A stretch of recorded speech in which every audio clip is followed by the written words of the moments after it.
I used to think invisibility was a kind of gift, a shield, a quiet corner where no one bothered you, where no expectations pressed against your ribs until you couldn't breathe. But standing there in that glittering hall, squeezed between marble pillars and roses dripping from golden vases, my invisibility felt less like protection and more like a curse carved into my bones from birth. I was 25 years old, and not a single soul noticed I existed.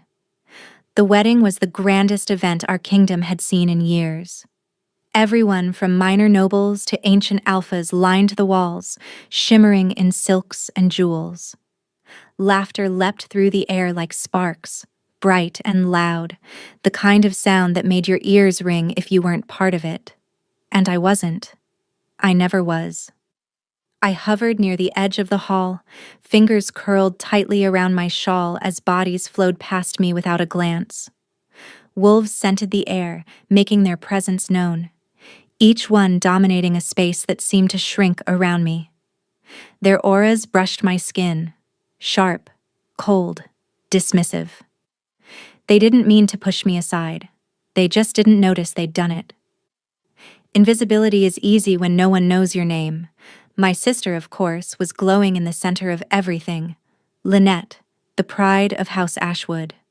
Golden-haired, unnervingly poised, a perfect omega bred for alliances. She floated through crowds like a jewel carried by admiring hands. I watched her from across the room as she accepted compliments that should have fallen equally on me if people believed I mattered at all. Our mother hovered near her, beaming with pride. When her gaze passed over me, it was with the same distracted impatience she used on servants. A brief glance, a faint frown, and then her attention snapped right back to Lynette, as if I were a smudge she didn't have the energy to wipe clean. I wasn't hurt by it. Not anymore. You don't bleed after the 1,000th cut. A group of courtiers swept past me, their conversation weaving around me like I was a pillar or a piece of furniture. Did you see Lynette Ashwood tonight? Radiant.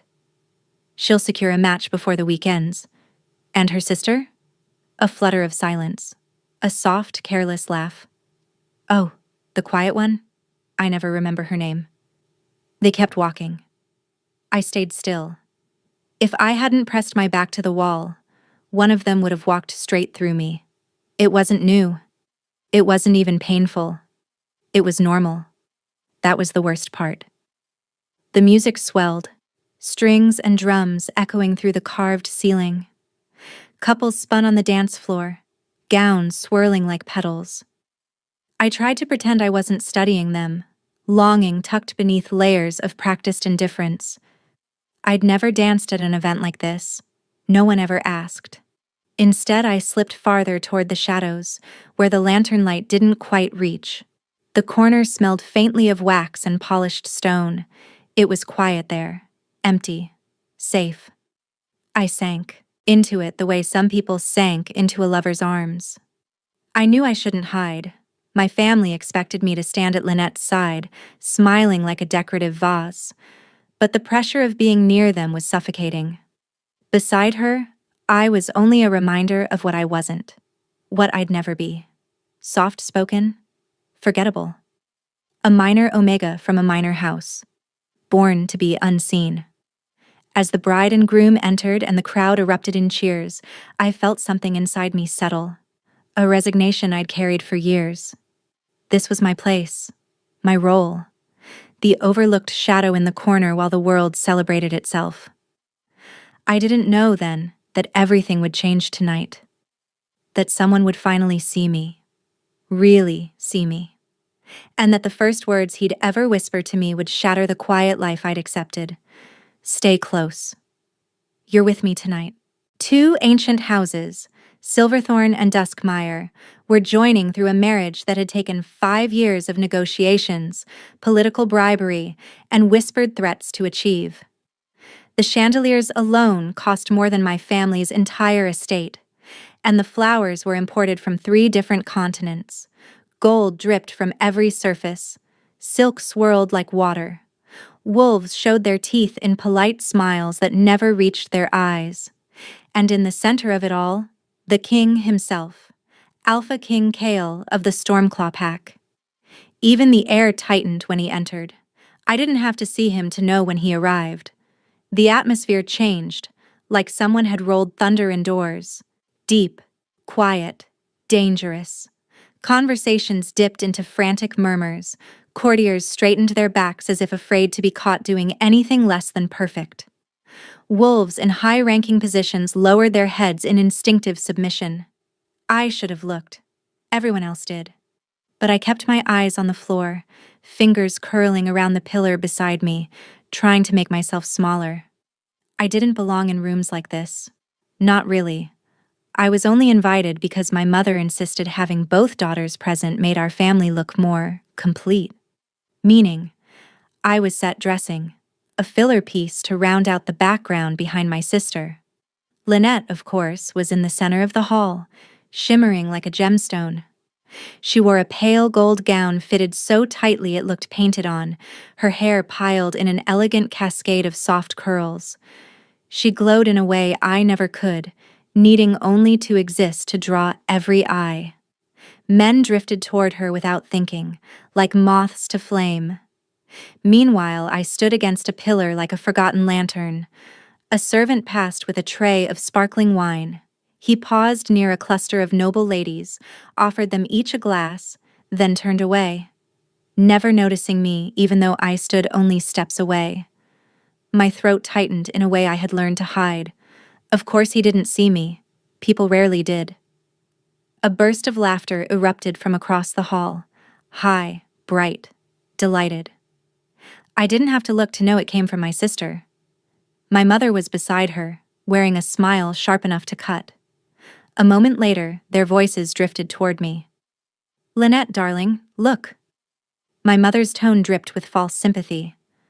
"Your sister is standing there like a ghost." I told her to at least try to make herself appealing. Lynette sighed dramatically. "But no one's going to dance with her. Just look at her." I shouldn't have listened. I should have walked away.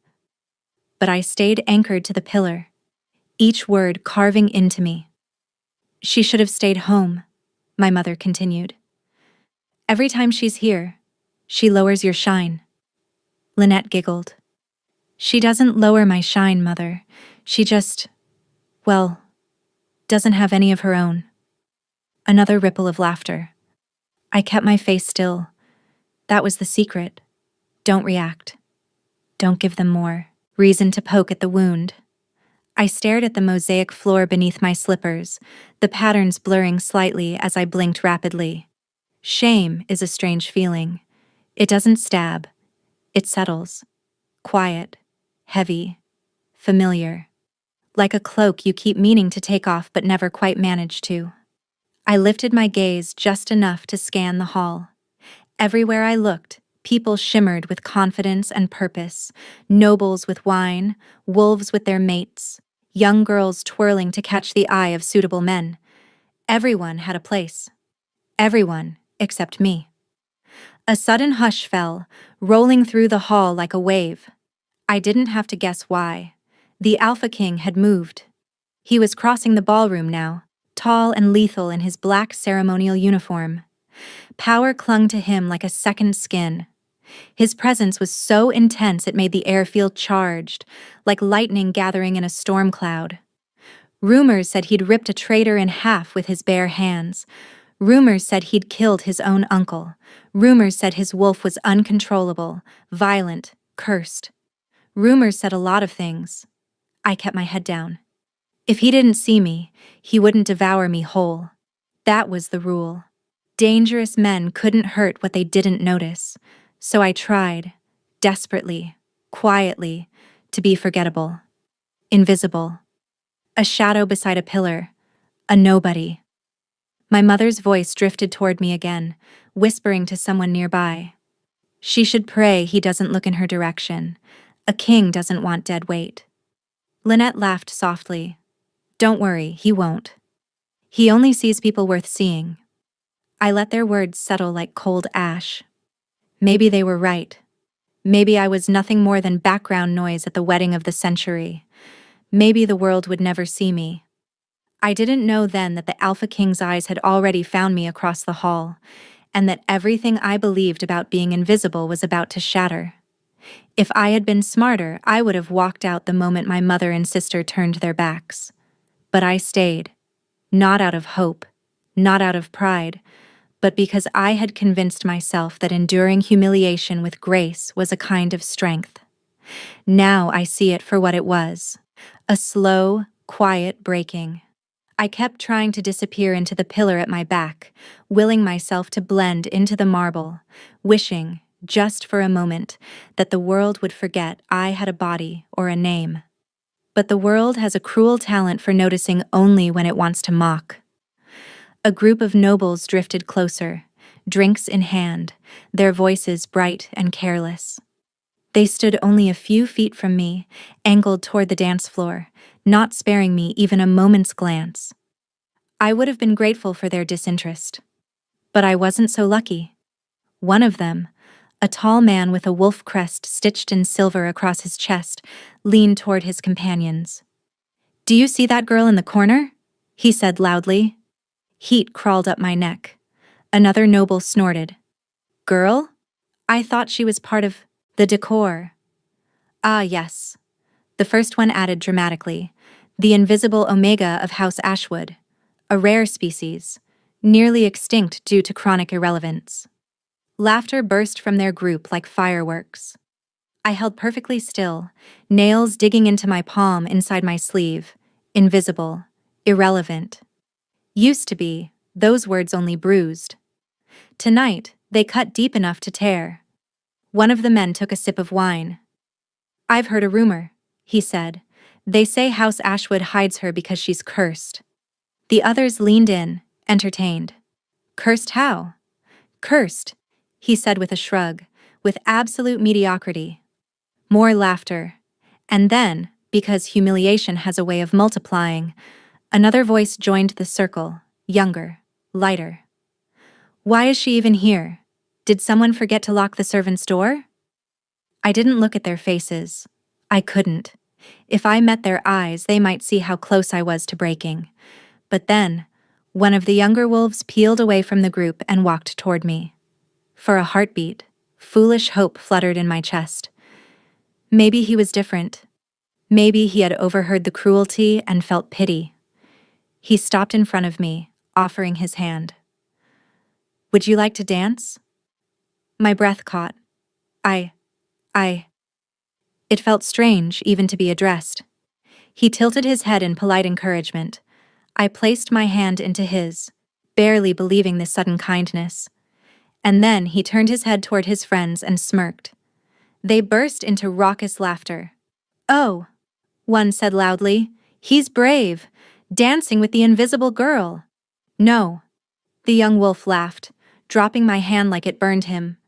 "I just wanted to see if she'd actually take it. Stars, she's desperate." The group howled. And just like that, the small, fragile thread of dignity I'd been clinging to snapped. He walked past me and offered his arm to another girl, one radiant, polished, glowing. She took his hand with a bright smile, never even noticing the wreckage he'd left behind. I couldn't breathe. Not here. Not with their laughter echoing in my skull, their sneers tightening around my throat like a rope. I slipped between two groups of nobles, keeping my head down, hoping no one would see the trembling in my fingers. I pushed through a side corridor and into an empty archway leading outside, the cool night air hitting me like a splash of water. Only then did I realize how hard I was shaking. I braced my hands on the stone railing, vision blurring at the edges. My chest ached with something sharp and vicious. Disappointment mixed with humiliation, mixed with something older and deeper. Something that had lived in me since childhood. For a long moment I couldn't breathe without tasting it. Their laughter, my sister's smirk, my mother's sigh, the servant's indifferent glance, the young wolf's mocking grin. It all swirled together until my lungs felt too small to hold anything but shame. I pressed my forehead against the cool stone. "I can't," my voice cracked. "I can't do this." The wind shifted, carrying faint music from the hall behind me. It sounded distant now, muffled, like it belonged to someone else's life, someone brighter, someone worth seeing. My throat tightened, and before I could stop myself, I whispered the words that had sat, unspoken, heavy in my chest for years. Maybe I'm truly nothing. The silence that followed was suffocating, and for the first time that night, tears slid silently down my cheeks, not because someone had hurt me, but because their words had finally settled deep enough for me to believe them. At least, for one last moment. I thought stepping onto the balcony would save me. Just a moment of night air, a moment where no one could look at me. Or worse, pretend not to. My chest was tight, my eyes still burning from humiliation I didn't want to admit had landed too deep. I just needed silence, space, somewhere to scrape myself back together before returning to the shadows inside. I pushed through the tall doors expecting emptiness. I was wrong. The balcony wasn't empty at all. He was there, the Alpha King, King Kale of Stormclaw. He stood with his back to me, massive shoulders outlined by moonlight, the fur mantle draped over him moving gently in the wind. Even from behind, he looked like something carved out of myth, too large, too still, too dangerous. The kind of figure poets wrote tragedies about. If I had known he was there, I never would have stepped outside. But I had already moved forward, and the soft click of the door behind me betrayed my presence. He turned, slowly, deliberately. When his eyes found me, the world dropped out from under my feet. It was just a second, a breath, nothing more, and yet I could have sworn time stopped. His eyes were a cold, electric blue at first, then they flared, glowing faintly gold, the unmistakable sign of a wolf reacting to a scent. My scent. His nostrils widened, drawing in the air between us. My heart stopped. He didn't blink. He didn't look away. He stared at me like he had seen a ghost, or maybe a prophecy that had just stepped out of the pages and into his life. A strange, unreadable expression crossed his face. Shock first, then something sharper. Something hungry. Something claiming. My breath tangled in my throat. I did the only thing my instincts allowed me to do. I bowed. Awkwardly. Too fast. Too low. I probably looked ridiculous. Some trembling creature who didn't know what to do with her hands or her dignity. But the sudden weight of his attention was too much, too intense. My knees felt weak. My pulse roared in my ears. "Your Majesty," I whispered, staring at the floor, praying he would simply nod and let me escape. I turned to leave, but a shadow moved, swift and deliberate, and he stepped into my path. My heart jumped painfully. He was close now. Too close. The scent of him. Storm winds, pine, steel, and something darker hit me like a physical force. My wolf, long dormant and quiet, shivered awake under my skin, startled by his nearness. I kept my eyes down. I didn't trust myself to look at him again. Then his voice came, low, deep, a growl curled inside velvet. "Don't hide." I froze. I had never heard a voice like that. It wasn't loud, it wasn't cruel. It wasn't even commanding in the way kings usually are. It was something else. Something that brushed the edges of me gently, yet seeped into my bones like warm smoke. I swallowed hard. I'm not hiding, Your Majesty. I was only leaving. He took one step closer. The heat of his body grazed my skin, and I felt it. Felt him, as if every nerve in me had been waiting for that exact moment. "Yes," he murmured, voice soft but unyielding. "You are." My breath shook. I lifted my gaze, just slightly, just enough to see his boots, the heavy black leather carved with wolf insignias, then higher, to his knees. Higher still, to the broad expanse of his chest. But I hesitated before meeting his eyes. It didn't matter. He was already watching me, studying me. His gaze, sharp, molten, intense, fell on my face with a kind of reverence I didn't understand. No one had ever looked at me like that. Like I was something rare, something impossible, something worth stopping a king in his tracks. "Who are you?" he asked softly. My mouth went dry. No one," I stammered. A slow breath escaped him, something between disbelief and irritation. "No," he said, as if arguing with fate itself. "You're not." My heart hammered so violently I thought he might hear it. Everything in me wanted to run, not because he frightened me, though he did, but because his attention burned too brightly, too suddenly. After a lifetime of being overlooked, I didn't know what to do with being seen. Truly seen. My instincts took over. "I should go," I whispered. And before he could answer, before he could step closer or say something else that might unravel me entirely, I fled. I didn't look back, but I felt it. The weight of his stare following me into the hall. The pull in my chest that wasn't fear at all. Something had shifted. Something dangerous. Something I didn't dare understand yet. I should have gone home. After running from the balcony, after the Alpha King's voice slipped under my skin like warm smoke, after the way he looked at me, as if I were something impossible, I should have found the nearest exit and fled the palace. But my family was inside, and House Ashwood needed both daughters present, even if one was only ornamental. So I forced myself back through the tall doors into the glittering, roaring noise of the wedding feast.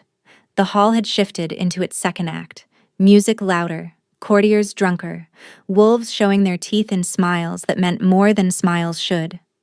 Servants carried trays of wine and decadent food. Laughter floated above everything like glittering dust.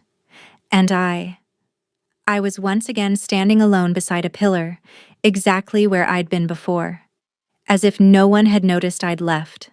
As if nothing had happened outside. My chest felt hollow.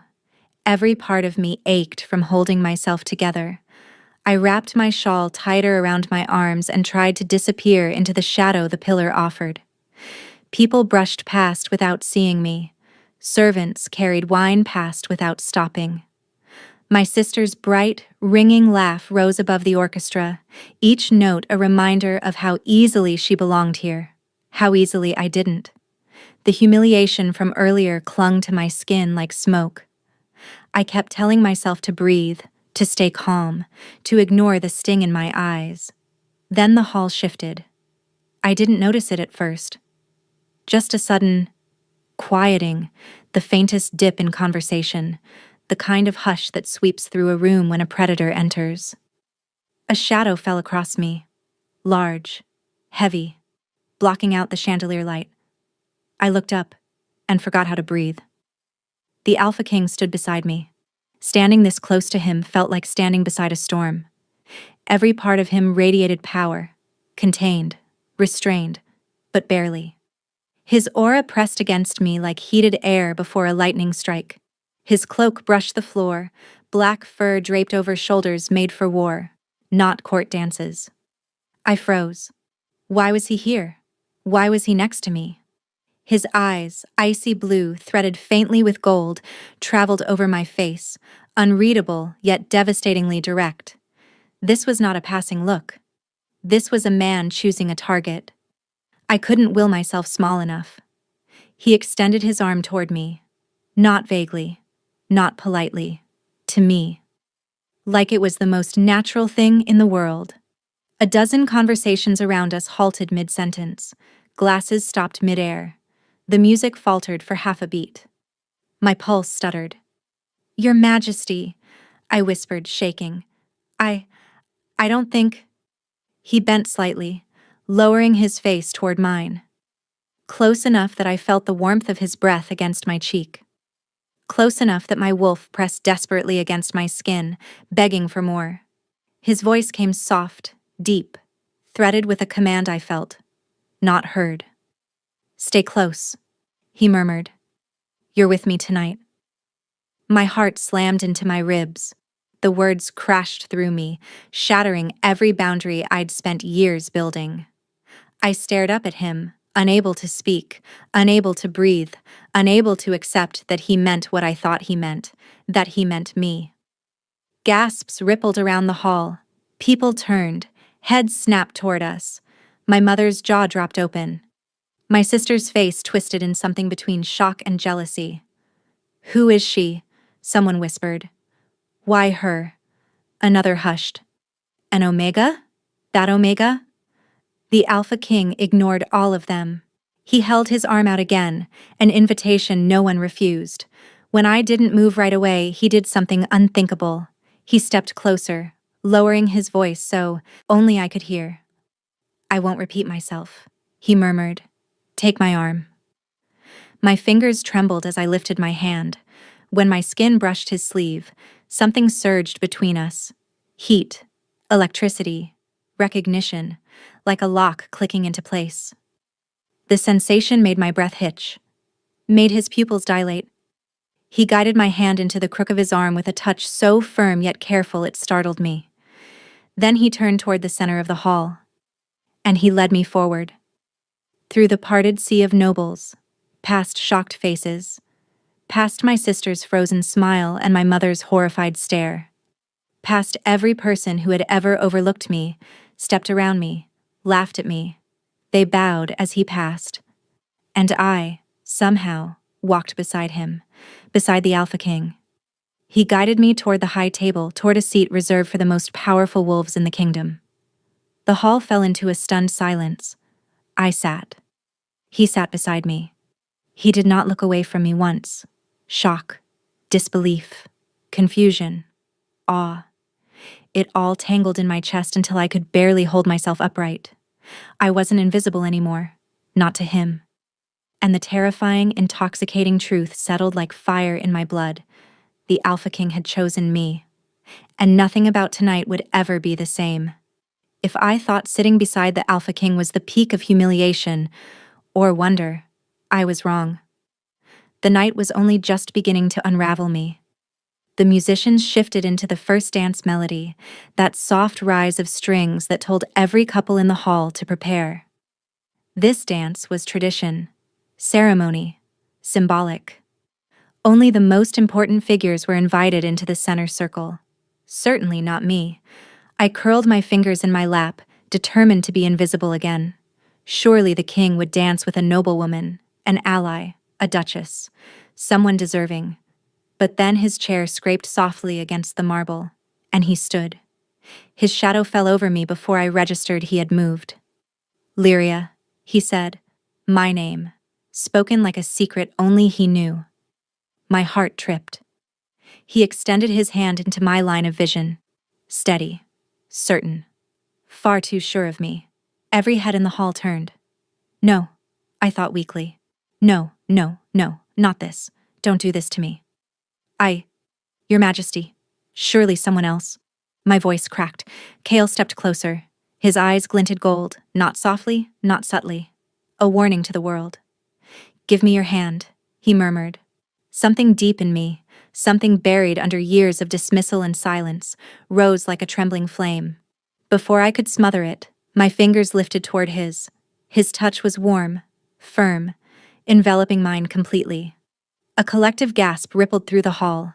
He didn't lead me.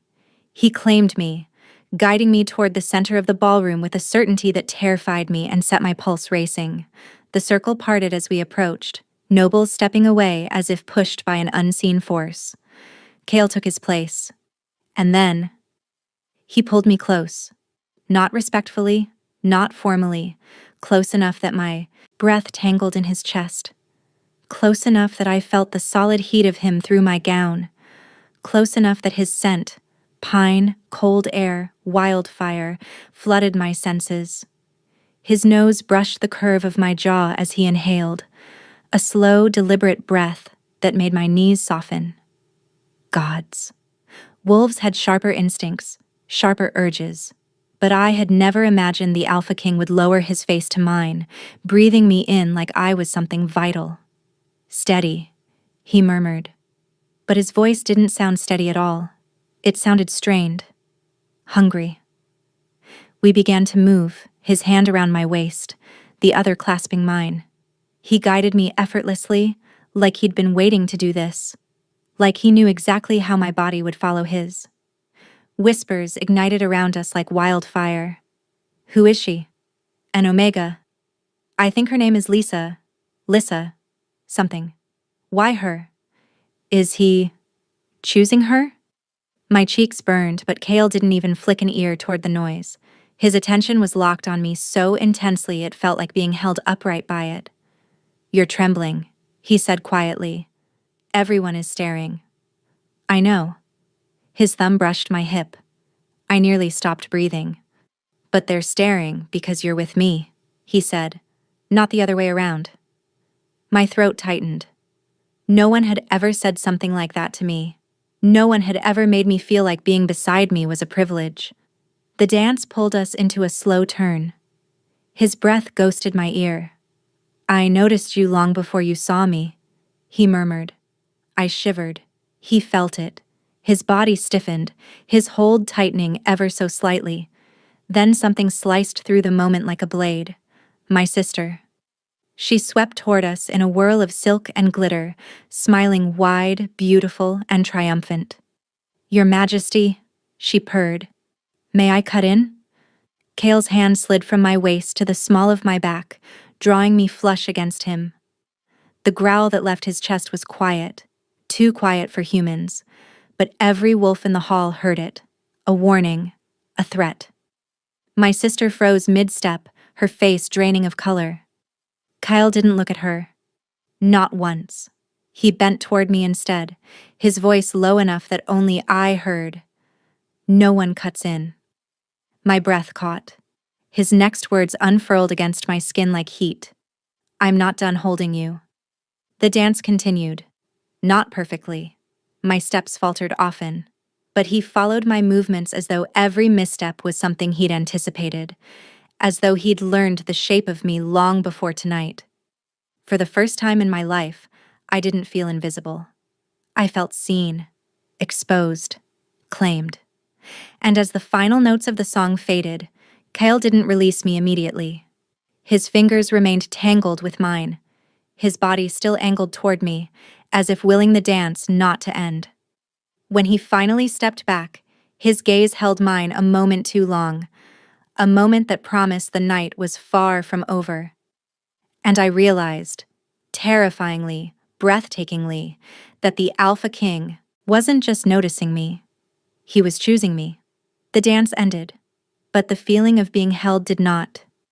Even as Kale guided me back toward the edge of the ballroom, my body still remembered every place his hands had been. My waist, my back, my fingers. I tried to steady my breathing, to remind myself this wasn't real. He was the Alpha King. I was no one. A forgotten Omega from a minor house.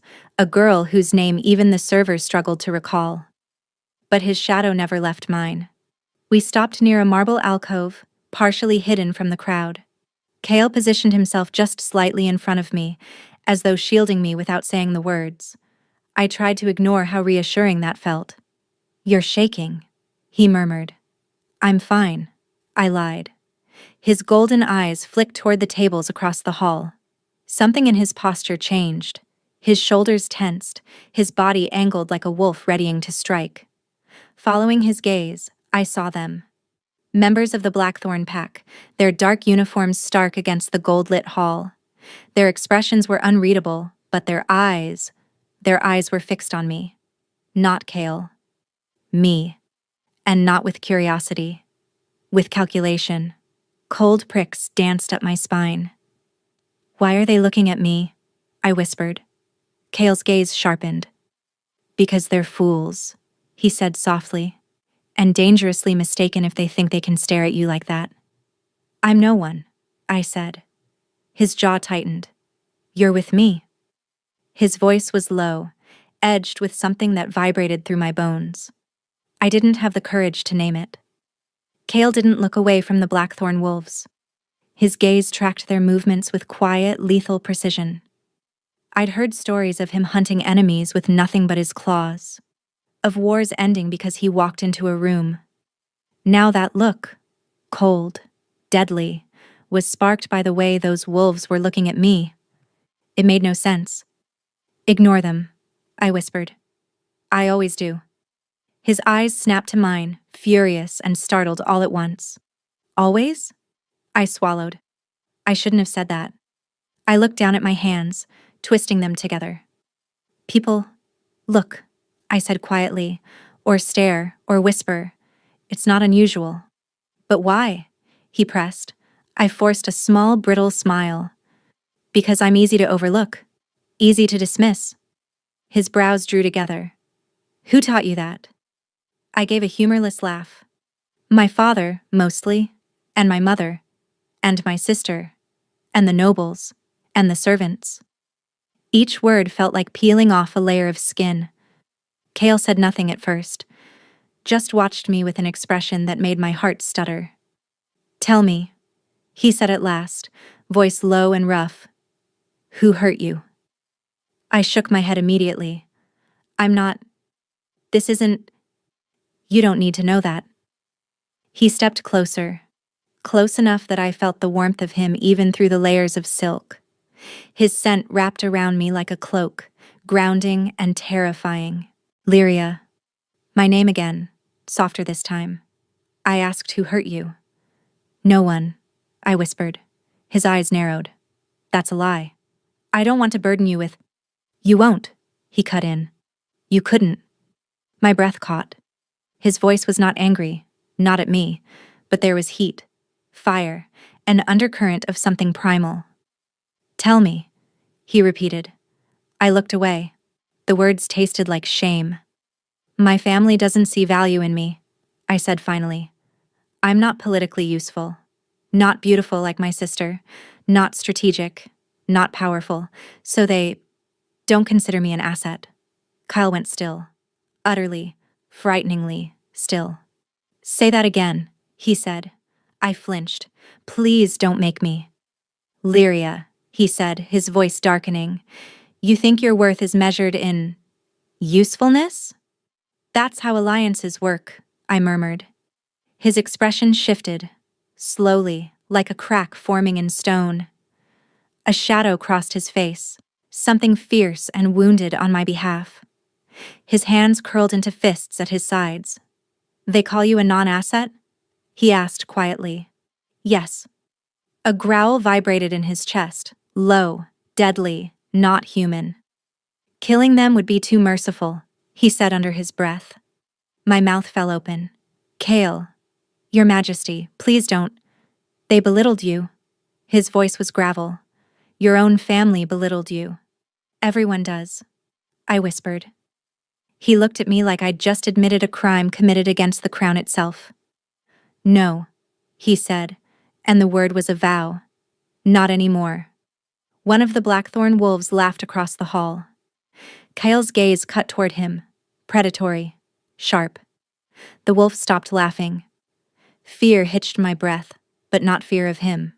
Fear of the storm gathering behind his eyes, a storm taking shape because of me. Stay near me, Kale said, and the command wasn't harsh. It was protective, instinctive. I won't let anyone touch what's mine. I froze. I wasn't his. I couldn't be. But before I could form a single word, he said something that shattered whatever fragile distance I'd tried to keep. You will never be invisible again. I lasted another 20 minutes inside the ballroom before the weight of every stare began crushing my lungs. Kyle hadn't left my side once, not physically, but the attention gathering around us had become unbearable. Everywhere I looked, someone was whispering. Not about the bride, not about the groom, about me, a nobody, a mistake, a curiosity clinging to the Alpha King's arm. When another group of nobles turned their heads in unison to stare at me like I was a misbehaving child, my breath finally broke. I murmured something that might have passed as an excuse and slipped out one of the side doors. The night air was cool, scented with jasmine and wet stone. Moonlight washed across the palace gardens, softening the edges of everything. My shoulders sagged with relief. For a moment, I let myself breathe. Just breathe. Maybe if I stayed outside long enough, the court would forget I existed again. Maybe I could slip back into my usual invisibility, the one place I actually understood. But the garden wasn't empty. I felt him before I saw him. A nobleman, tall, broad-shouldered, someone from the northern border clans, stepped out from behind a cypress tree. His smile was slow, sharp, and wrong. "Running away already?" he drawled. I stiffened. I just needed air." "Air," he echoed, stepping closer. "Funny. Inside it looked like you were suffocating on your own delusions." I flinched. "Excuse me?" He laughed. "You really believe it, don't you? That the king gave a damn about you in there?" Heat pricked my eyes, but I held my ground. "I didn't say that. You didn't have to." His gaze swept over me in one cruel, dismissive line. "You think a girl like you matters? You think he'll remember your name by morning?" "That's enough," I whispered. "Is it?" he hissed. He embarrassed himself. "For you, a pathetic omega with nothing to offer." Tears burned behind my eyes. Gods, I hated crying. I hated that people like him could pull me apart with such casual cruelty. "Please," I murmured, "leave me alone." But instead of stepping back, he caught my wrist. Hard. Pain shot up my arm. My breath stuttered. "Let go." He leaned in, his grip tightening. "Wake up, girl. You are nothing." A joke dressed in silk. My wolf whimpered inside me, small and frightened. And then everything went still. A shift in the air. A drop in temperature. A pressure, heavy and lethal, settling over the garden like an unseen shadow. The noble's hand went rigid on my wrist. I felt the moment he sensed the danger behind him. Because I sensed it too. Kale. He stepped into view like he had risen straight from the darkness. No footsteps, no warning. Just sudden presence, raw, predatory, and terrifyingly calm. His eyes glowed gold, not flecks, not hints, full, burning gold. The noble paled. Your Majesty." Kale didn't speak. He just moved. One hand shot out, seizing the man by the back of his collar. He yanked him away from me with such effortless force that the noble staggered and choked. A growl, deep, primal, vibrated from Kale's chest. "If you ever touch her again," Kyle said, voice as low as thunder, "I'll rip out your throat." The noble froze. My king, Kale lifted him off his feet. Off. His. Feet. "Say one more word," Kale murmured, "and it will be your last." For a moment, I thought Kale might actually kill him. His wolf was so close to the surface I could feel its rage rolling off him, thick and electric. "Kale," I whispered, barely audible. "Please, let him go." His eyes snapped to me, not softening exactly, but changing, widening, sharpening, protective, desperate, wild. He dropped the man. The noble scrambled backward, falling onto the stone pathway before scrambling to his feet and fleeing into the shadows. The garden fell silent except for the pounding of my heart. Kale turned fully toward me, and the anger on his face, the fury, melted into something else entirely. Concern. Fear. "You're hurt," he said, reaching for my wrist. "I'm fine," I whispered. "You're not." His fingers brushed the reddened skin where the noble had grabbed me. His touch was gentle, almost reverent. The contrast from moments ago made my vision blur. "I should have stayed with you," he said quietly. "You didn't know." "I should have known," he growled. The intensity of him made my breath shallow. He was still shaking, just barely, like restraining himself took everything he had. "Lyria," he breathed, lifting my wrist to his lips. I froze. He kissed the bruised skin slowly, deliberately. My chest tightened so sharply it felt like pain. "Anyone who threatens you," he whispered against my skin, "threatens me." My throat closed. "Why?" He lifted his head, eyes burning. "I don't have the answer yet," he said, "but I will." Moonlight wrapped around us silver and soft, and for the first time in my life, I felt safe. and terrified, and seen, all at once.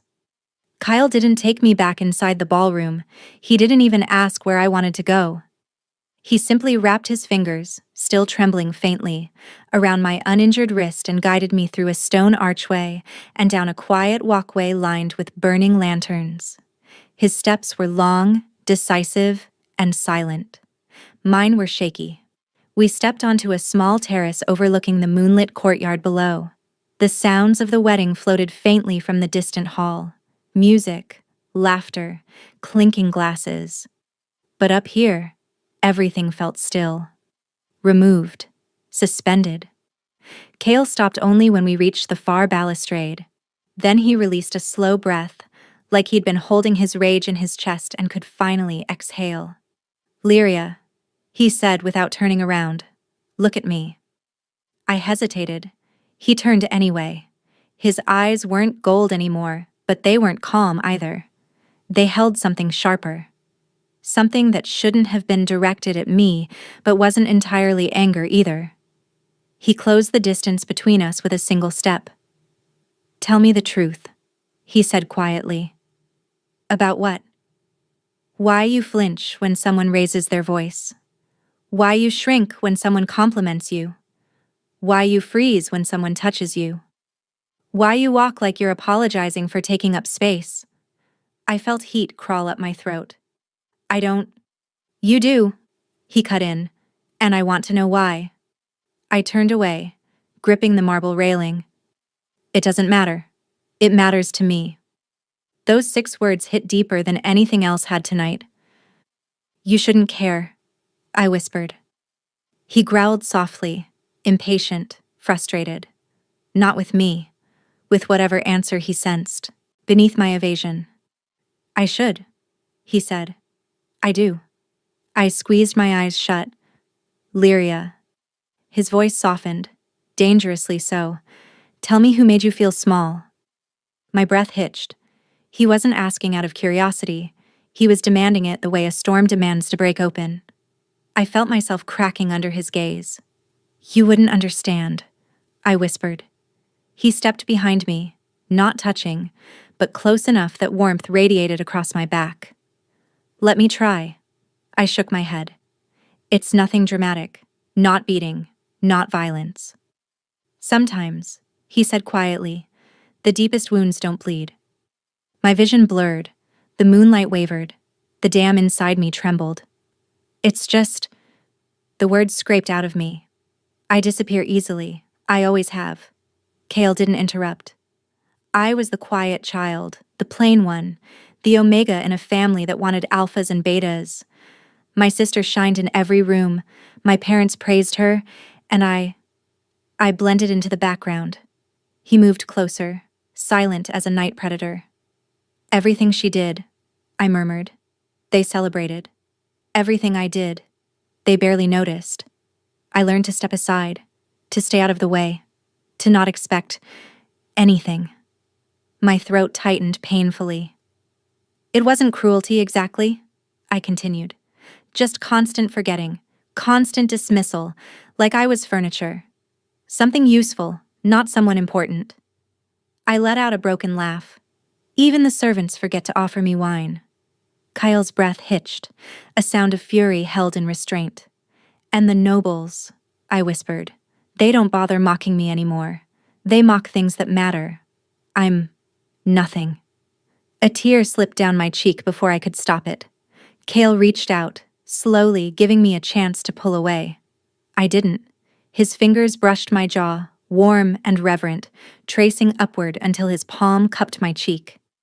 I gasped softly at the contact. He tilted my face up to him. His expression was carved from something raw and dangerous. "Lyria," he said, voice barely more than a growl. "You are not nothing."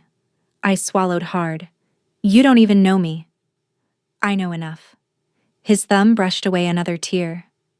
"I know the way you move. Quiet but not weak. I know the way your scent changes when you're hurt. I know the way your eyes light when you're startled. I know you feel things deeply and try to hide it. I know your heart is too big for the world you were raised in." My chest ached. No one had ever spoken about me like that. Then he leaned closer, his forehead nearly touching mine. "And listen to me," he whispered, each word its own pulse of heat. "No one ignores what's mine." Everything inside me stilled. "Mine?" I stared at him, stunned, breathless. You don't mean that," I whispered. His thumb stroked my cheek again. Slow, deliberate, possessive. "I do." The world blurred around the edges. I'd spent years teaching myself not to want, not to hope, not to imagine anything more than existence. But standing beneath the moonlight with Kale's hand on my face, for the first time, I felt wanted. Not tolerated. Wanted. And it made my heart tremble in my chest like a bird beating its wings for the first time. After Kale said those words, "No one ignores what's mine," the night changed. It wasn't sudden, not a sharp turn in fate, but a quiet shift. Like a breeze brushing the back of my neck. A knowing, a shiver, a promise. He stepped back only enough to look at me fully, his eyes searching mine with a question he didn't speak aloud. "Come with me," he said instead. I blinked. "Where?" "Away from all this." He jerked his chin toward the ballroom. Music still drifted faintly, laughter rising and falling like waves I never quite belonged to. The room felt far away already, but the idea of leaving it with him felt impossible. "Kale, the feast is still going." "The feast will survive without me." His mouth curved in a faint, almost dangerous smile. "I'm not interested in performing tonight." "Performing?" "For them." His jaw tightened. Then he added more softly, "I would rather be with you." My heart tripped on itself. Before I could gather a response, he offered his hand, not as a king commanding, but as a man asking. A small moment, but it undid me completely. I placed my hand in his. Warmth shot up my arm. He held me carefully, almost protectively, as he led me down the terrace steps and through a winding path behind the palace. Lanterns flickered overhead, but he moved like he didn't need light, like he knew the shadows as intimately as breath. We stepped through an archway of ivy, and the world opened into the moonlit training grounds, wide, quiet, empty. A space meant for strength and discipline. Yet under the silver glow, it felt softer, like a sanctuary. "Why here?" I asked. "Because no one follows me into the training yards at night," Kyle said. "And because—" He hesitated, then looked at me in a way that made my stomach twist. "Because you look like you need space to breathe."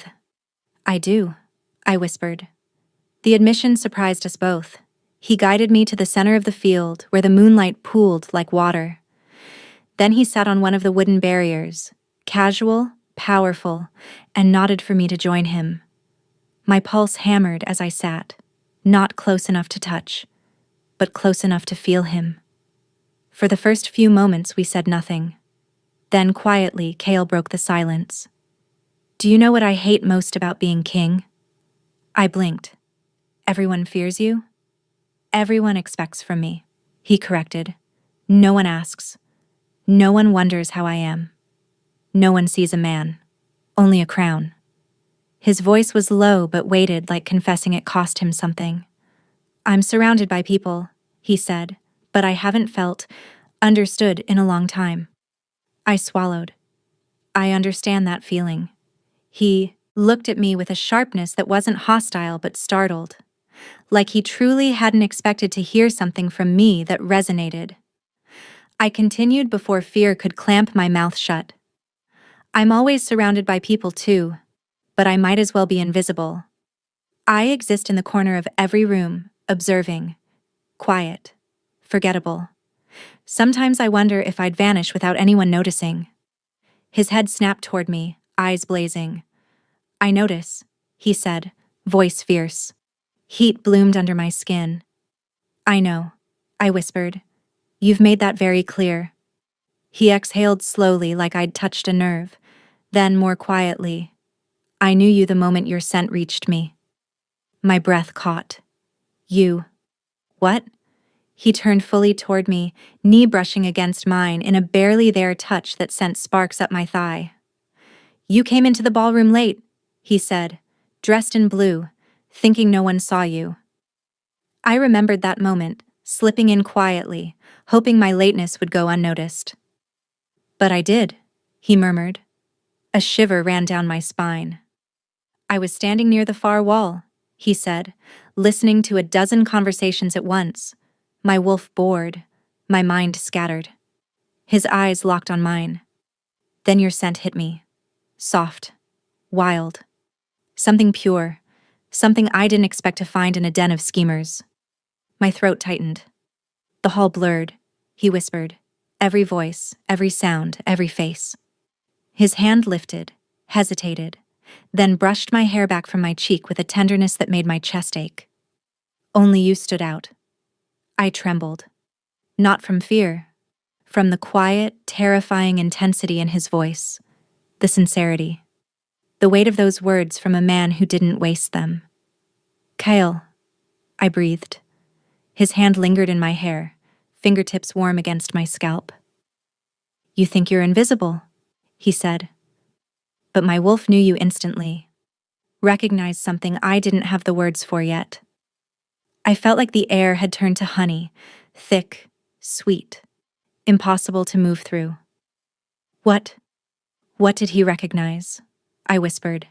Kale leaned in just slightly, close enough to feel the heat of his breath against my cheek. "That you were meant to be seen," he said, "especially by me." The world tilted. My heart thundered. And somewhere deep inside, a place long ignored, long dimmed, something ignited like a spark finally catching flame. If the night until now had been a quiet shift, this was the moment the world tipped. Kale was close enough that I could feel his breath on my cheek, warm, unsteady. And when he spoke, his voice brushed over my skin like a touch.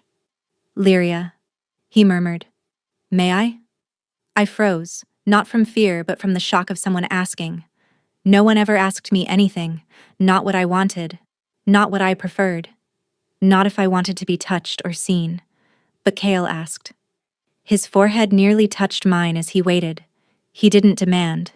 He didn't assume. He waited. My heart thudded so loudly I was sure he could hear it. "What are you asking?" I whispered. His thumb brushed my jawline, feather light. "To touch you." His voice dropped lower. "To kiss you, if you'll let me." My breath hitched. No one had ever asked to kiss me. No one had wanted to. The idea that the Alpha King, the most feared wolf in the realm, was asking as though my answer carried weight. It felt unreal. I nodded. Barely. But he noticed. His breath caught, the faintest, sharpest sound, like a man trying not to lunge. Then he cupped my face with both hands. Slowly. Reverently. His hands were warm, calloused, steady despite the tension rippling through his arms. His thumbs traced my cheekbones in delicate strokes, as though memorizing the shape of me. "Lyria," he whispered, and my name had never sounded like that before, like a vow, like a hunger barely contained. "Look at me." I did. The moment our eyes met, something in the air cracked open. His gaze held desire. Yes. Undeniable, raw. But beneath it, deeper, was something I had never seen directed at me. Awe. He leaned in, giving me every chance to pull away. I didn't. His lips touched mine with the lightest brush. Barely contact. Just a whisper of warmth. My breath stopped, suspended between us. He pulled back half an inch, eyes searching my face. "If I go further," he said softly, "I won't be able to pretend I don't want you." Something inside me broke open. "Don't pretend." He exhaled, a low, shuddering sound, and then he kissed me again. Slowly, carefully, like I was something precious he didn't quite trust himself with.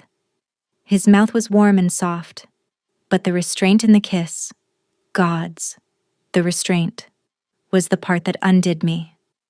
It was hunger trying to behave. It was desire forced into gentleness. His hand slid from my cheeks to cradle the back of my head, thumbs brushing behind my ears. Every movement was deliberate, controlled, meant to keep from overwhelming me. But inside that control was heat. A slow burn, a warning, a promise. My wolf, silent all my life, small and curled in the back of my ribs, stirred for the first time. A tiny spark, then a reach. A yearning toward him, toward this touch, toward being wanted. I gasped softly against his mouth. The reaction wasn't something I controlled. My wolf wanted closer, wanted him, needed him. Kale froze mid-kiss. He pulled back just enough to press his forehead to mine, breathing hard. "You felt that?" he whispered. I nodded, trembling. His hands tightened in my hair. Not to hurt, but because he was the one losing control now. "Your wolf reached for mine," he said, voice thick with reverence and hunger. "She wakes for me." I didn't know what that meant. Not really. But the look on his face, shocked, undone, made my heart race even faster. He kissed me again, deeper this time. Not rushed, not rough. Just more pressure, more heat, more truth. His mouth coaxed mine open gently, slowly, until I was kissing him back with a desperation I didn't know I had. A thrill ran down my spine when he groaned softly against my lips, like the sound had been dragged out of him. His hand slid down my spine, drawing me closer, guiding me into his heat, his strength. Every inch of me lit up. And then he tore himself away with a ragged breath, stumbling back a step like he'd nearly lost a battle. "No," he gasped, shaking his head. "If I keep going, I won't stop." I stood there panting, lips tingling, heart pounding against my ribs. "Kale." He held up a hand, eyes locked on my mouth like it pained him not to return to it. "Lyria," he said, voice hoarse, "you have no idea what you do to me." The honesty in his voice struck me like lightning. "But I won't take more than you're ready to give," he said. "I want you too much for that." His restraint, his fear of losing control, should have frightened me. Instead, it filled me with warmth, with power, with something that felt dangerously like belonging. Because tonight, under the moonlit training grounds, everything changed. And we both knew it. I should have known the night wouldn't let me keep its warmth. Eventually, Kale walked me back toward the palace, slowly, reluctantly, as though each step back toward the world meant stepping away from whatever fragile, breathtaking thing had sparked between us. By the time we reached the outer hall, the music had softened into something distant and glittering. Laughter drifted through the arched doorway. I could already feel the shift, the way eyes would swing toward us the moment we stepped inside. Kale brushed his thumb across my knuckles, grounding me with a single touch. "You're not walking in alone," he said. It wasn't a suggestion. He led me through the doors, and like I feared, the entire ballroom turned to look. Whispers broke like ripples on water. "The king is back, and she's with him. Again." Where did they go? Why her? The heat rose to my cheeks. My steps faltered. Kyle tightened his hold on my hand. But even his steady presence couldn't stop what happened next, because waiting near the far wall, faces tight with barely contained fury, were my mother and sister. The moment they saw us, their expressions twisted. I knew what was coming before we even reached them. "Lyria." My mother's voice struck like a whip. A word. Kale stiffened, but I gently stepped forward. "It's okay," I whispered, though the tremble in my voice betrayed the lie. I approached my mother alone. Her eyes raked over me, my flushed cheeks, my disheveled hair, my hand still visibly trembling from Kale's kiss. Her lips curled. "You humiliated us tonight," she hissed.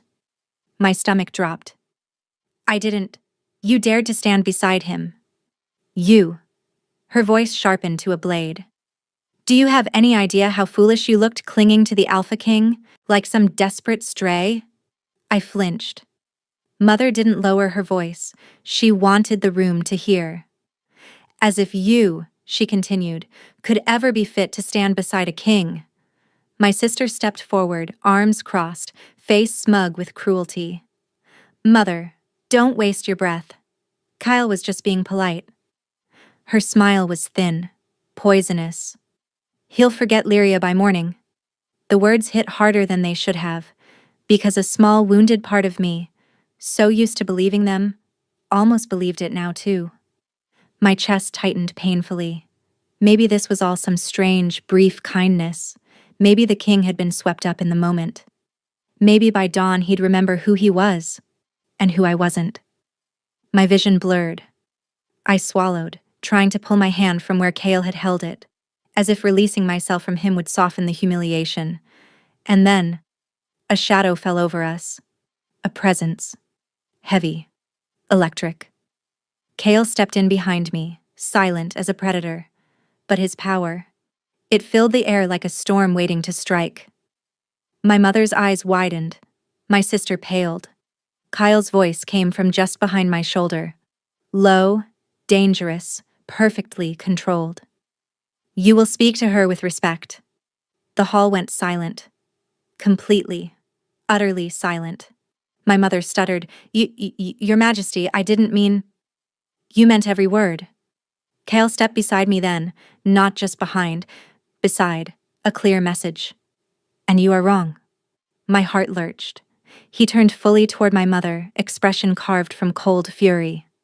Lyria did not humiliate you, he said. You humiliated yourselves by failing to see her worth. My mother's face drained of color. Your Majesty. He didn't let her speak.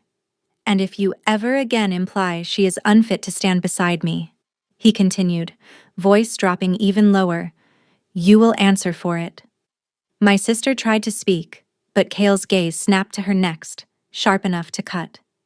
And as for you, he said, if you dare belittle her again, if you so much as whisper something cruel about her, I will ensure every noble house knows precisely what kind of family mistreats their own. My sister's smug expression collapsed into stunned silence. Kale stepped closer to me then, so close the warmth of his arm brushed mine.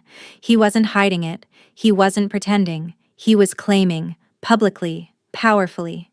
He tilted his head down, voice softer, only slightly, when he spoke to me.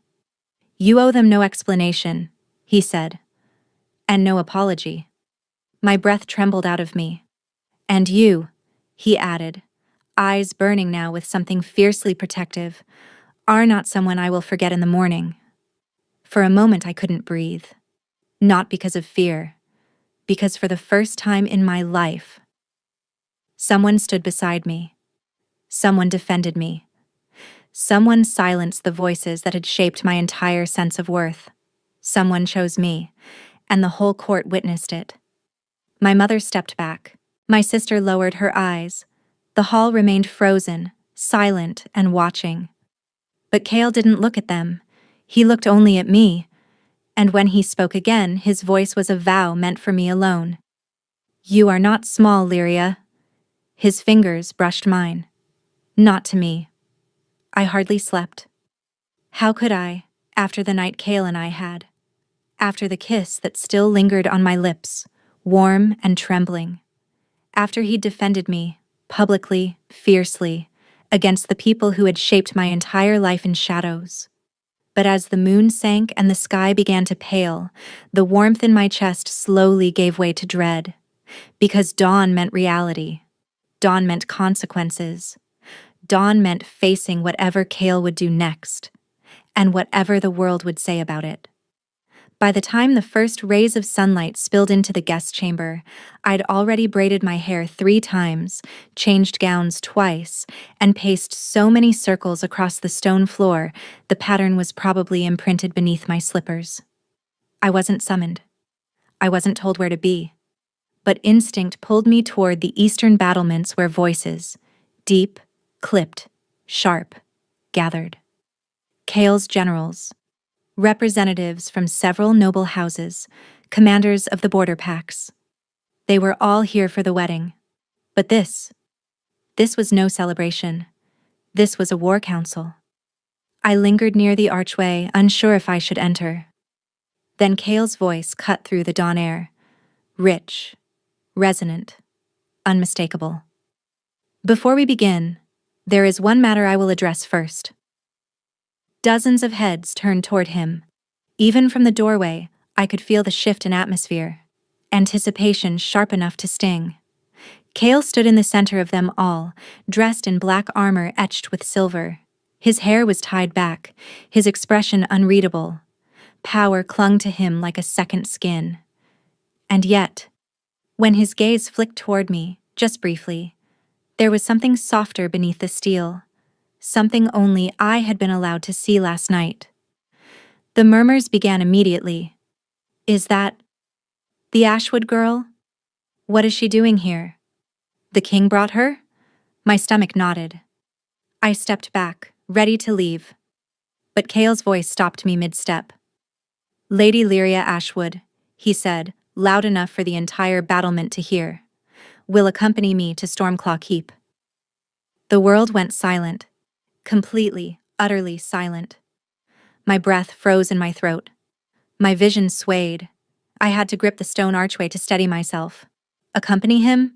To Stormclaw Keep? That wasn't a casual invitation. That wasn't travel. That wasn't courtesy.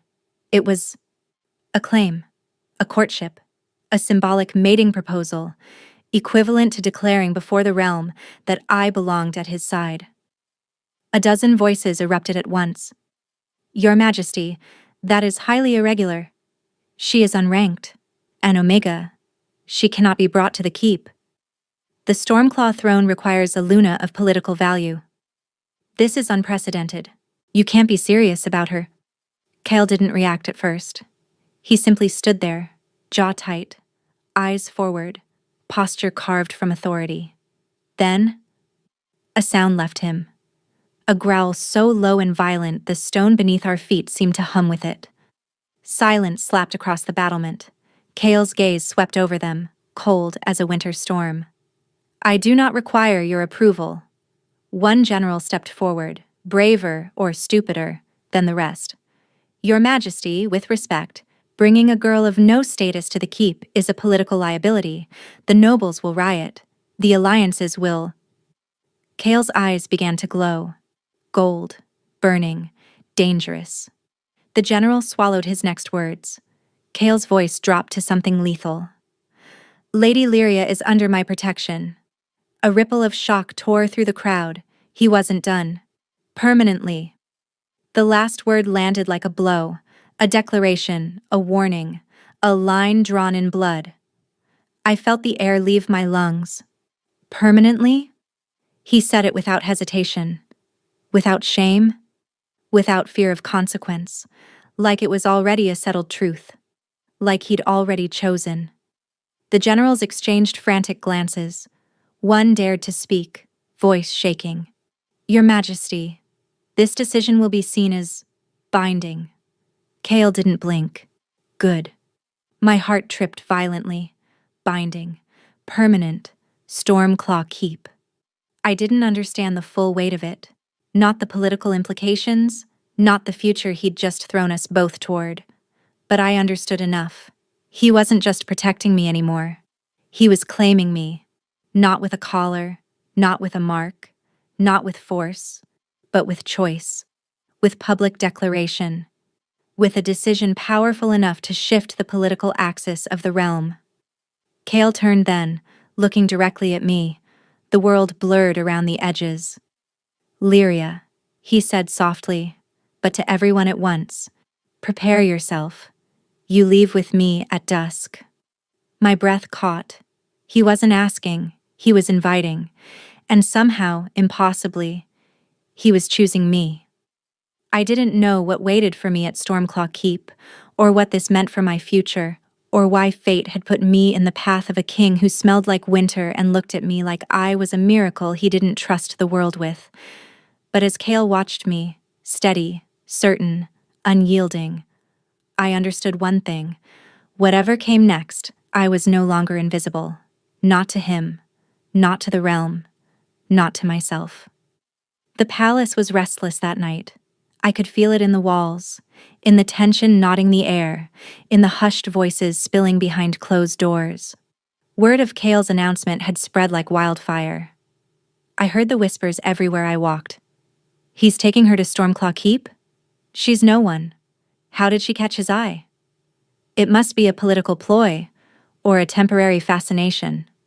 She won't last. Omegas don't survive in royal dens. Every voice was a ghost from my past taking on new shape.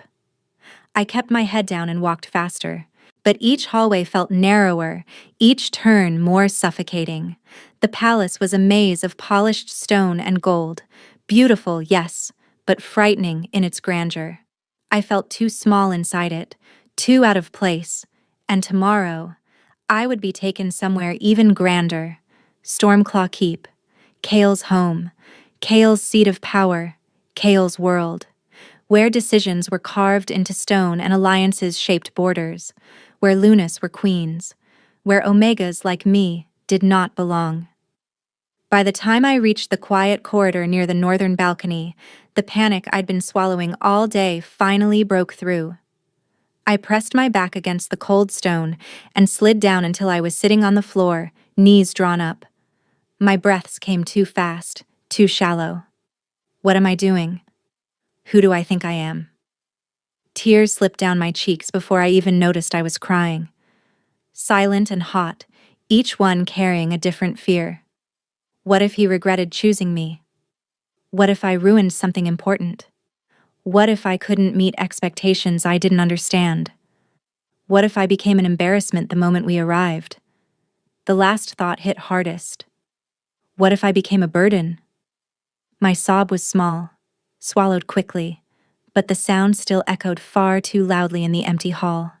That's when I heard footsteps. Slow, deliberate, familiar. I wiped my face quickly, trying to stand before whoever it was rounded the corner. I failed. Kale appeared, dressed in simple black. No armor, no crown, no arrogance. Just a man walking through dimly lit corridors. The moment he saw me on the ground, his entire expression changed. The sharpness melted, the coldness cracked.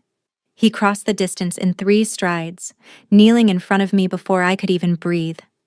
Lyria, he murmured, hands hovering but not touching yet. What's wrong? I shook my head, trying to swallow the panic, trying to be composed. I'm sorry, I didn't mean to. Don't apologize. His voice came out soft, urgent. Not to me. Never to me. That only made the tears fall faster. He reached out slowly, giving me the chance to pull away. I didn't. His hands cupped my face, warm against my chilled skin. His thumbs brushed my tears away, gentle as moonlight. Talk to me, he whispered. I tried.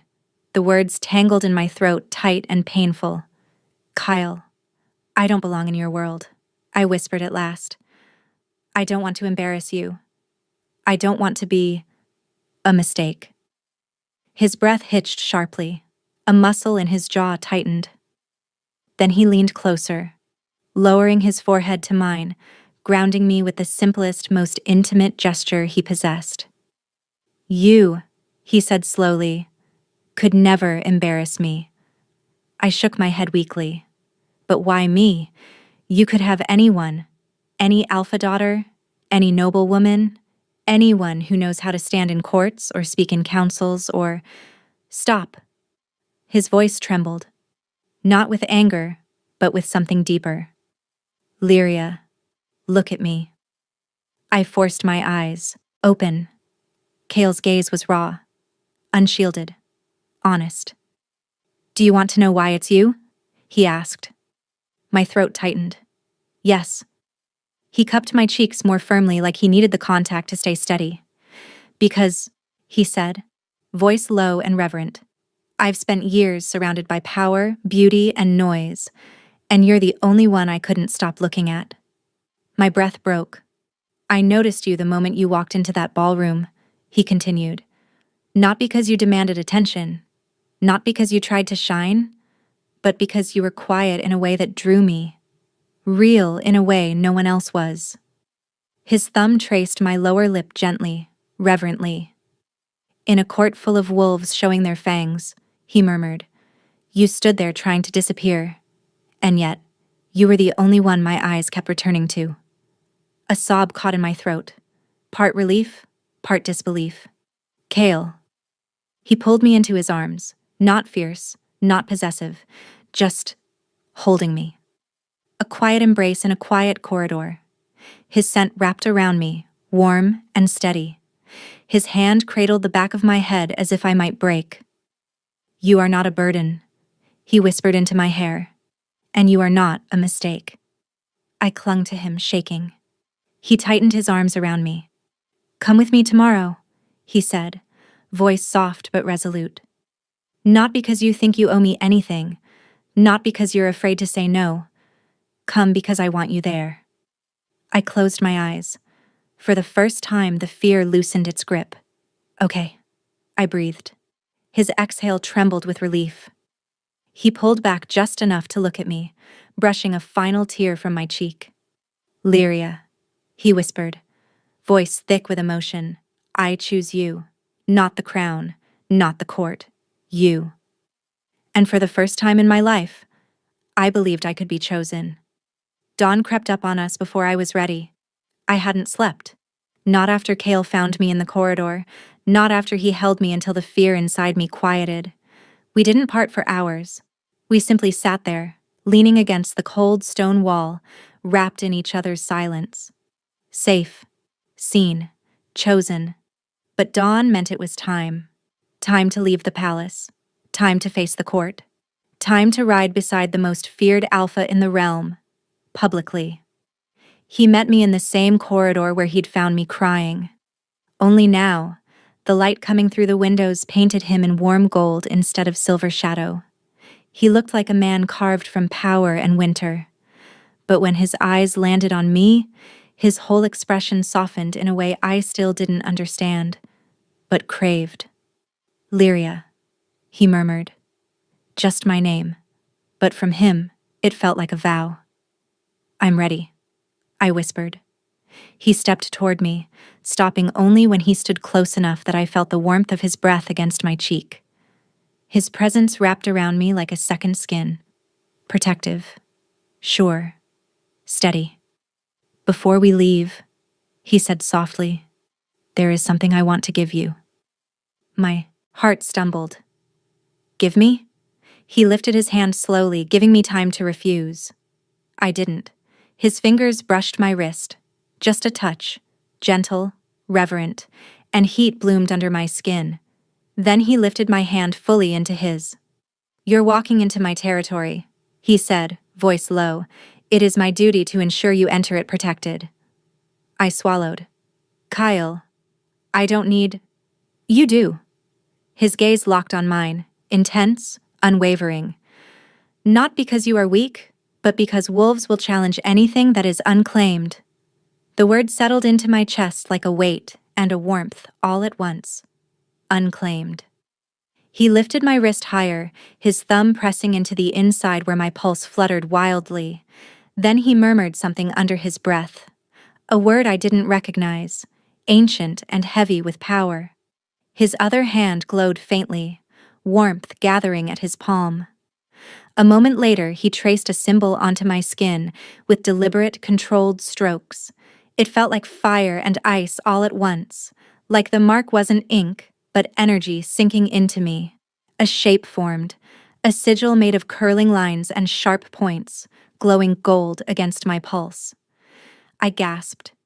"It's temporary," Kale said, voice a whisper against my ear. "A protection rune." I stared at the bright mark shimmering on my skin. "It's beautiful."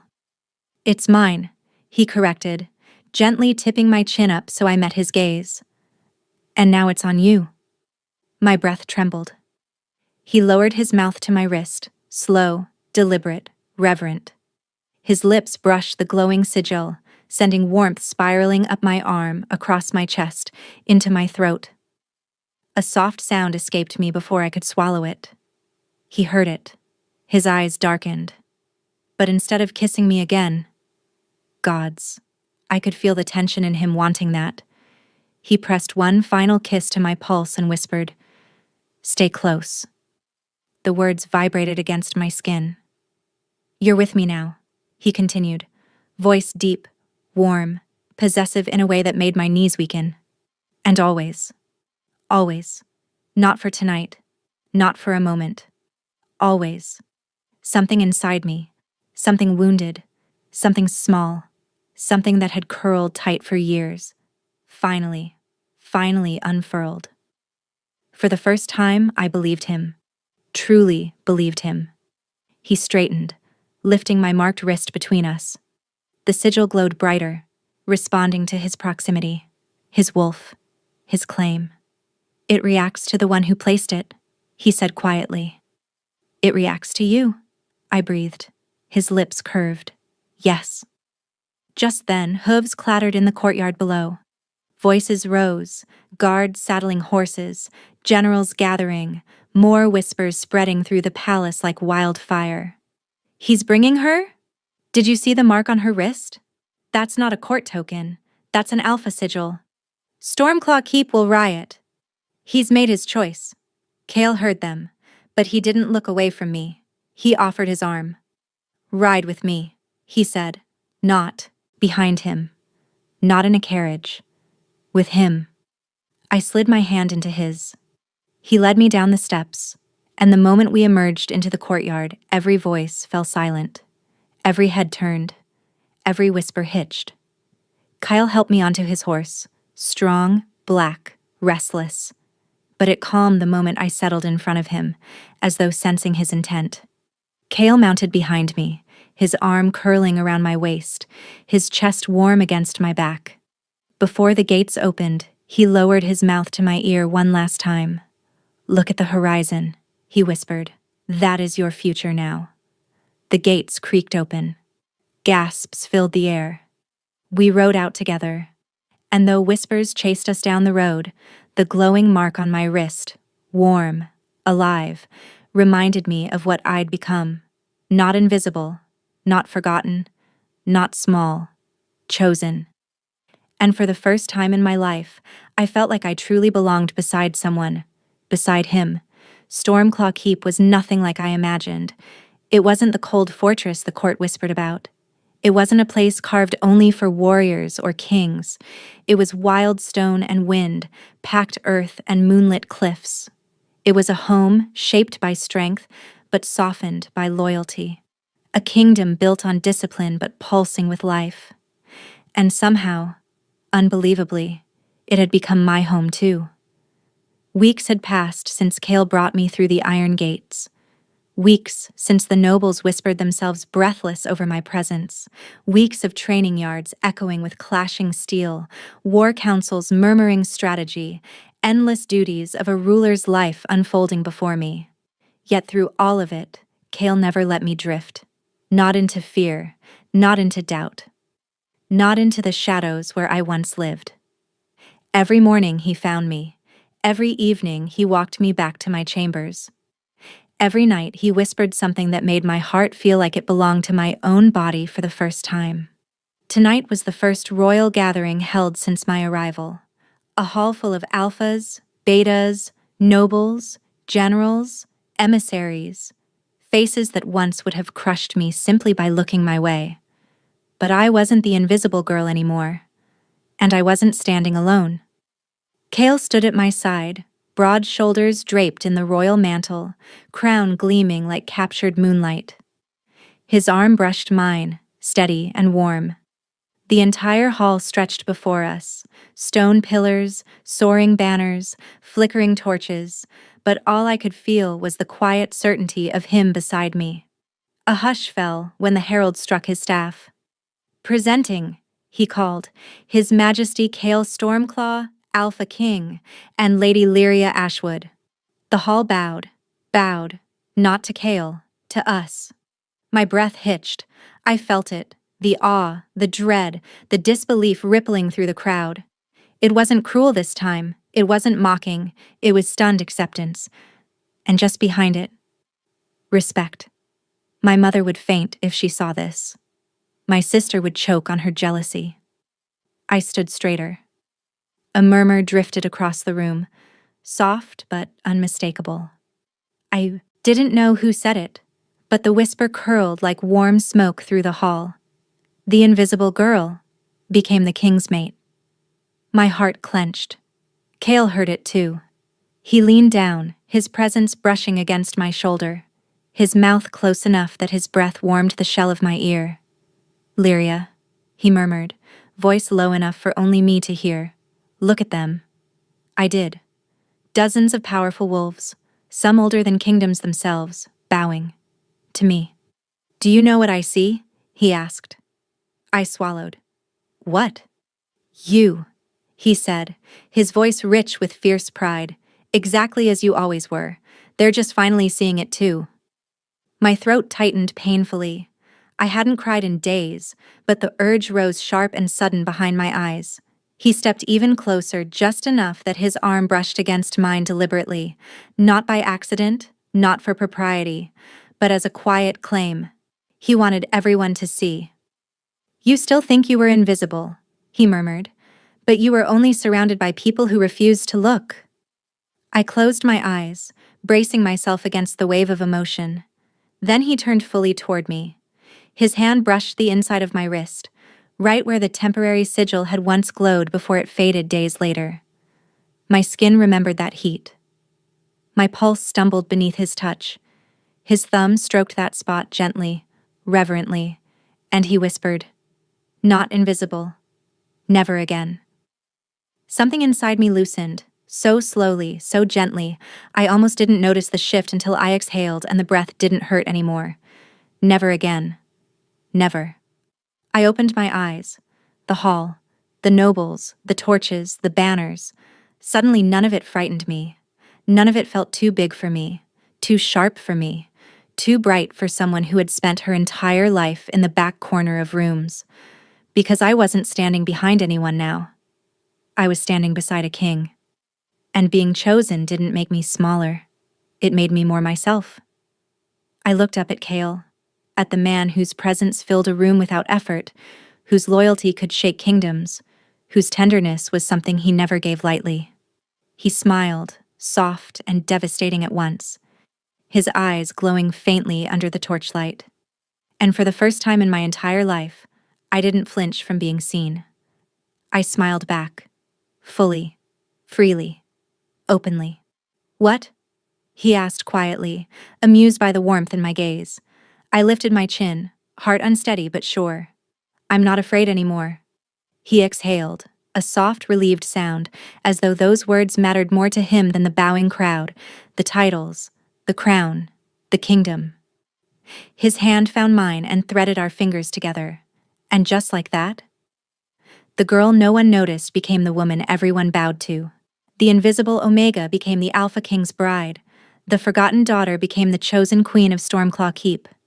Cale squeezed my hand. "Come," he murmured. "Walk with me." I did. Not behind him.